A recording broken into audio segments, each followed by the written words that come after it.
What's up guys, Dr. Aaron Macklin here with Revival Performance Physical Therapy, and today I'm showing you guys a simple exercise to help activate the back of the shoulders and those rhomboids, middle trap, kind of get those shoulder blades pulled back where they're supposed to be. Most of us are a little bit more rounded like this, so trying to activate the back of the shoulders, especially if you're going to do any sort of overhead lifting, shoulder, arm work. This is a great one to kind of start with, to activate those so that they're not just loose and just hanging out like this before you go out and do any sort of bicep stuff or tricep or overhead lifting, anything like that. So we'll just call them just band pull aparts, or a fancy term is shoulder horizontal abduction.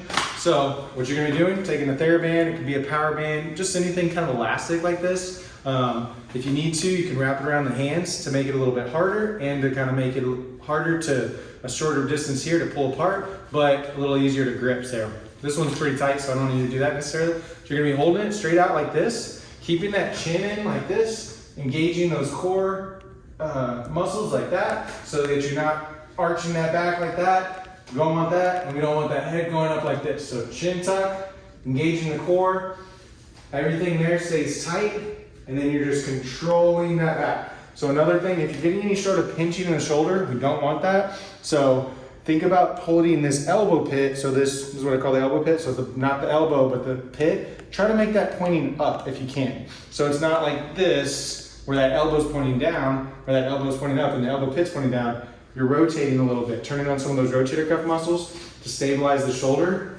as you pull straight back.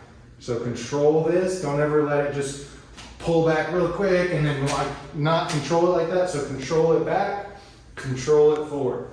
Look at that, elbow pits are up, arms stay straight. Again, I see a lot of people, they're just doing this. That's a different exercise, it's good for your triceps, but it's not the exercise we're trying to go for.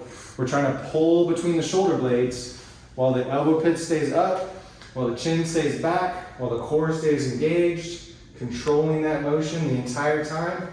Again, another compensation that we don't want to see is the shoulders going forward like this, and the arms going back. I don't really care how far the hands get. They could be right here. The important part is squeezing those shoulder blades together.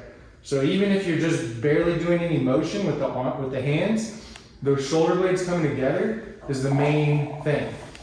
Another little compensation that some people might accidentally do is they just shrug their shoulders up like that. We don't want that. We want that chin tucked, core engaged, shoulder blades going straight back. So if you do this in the mirror and you notice that one side's hiking up and the other side's kind of going down like that, it's probably a good idea to do it in the mirror so you can watch those shoulder blades, make sure they stay level like this instead of hiking up like that. So that's common for a lot of people who are a little bit more upper trap dominant, and what this is trying to work is stability of the shoulder blades and that control of the shoulder blades to bring them back controlled so that it's moving together here instead of hiking up one or depressing the other. We don't want any of that. So nice and controlled, pulling it apart, shoulder blades together, shoulder blades apart, elbow pits pointing up, core engaged, chin back. So do these every day and you'll have some bulletproof shoulders.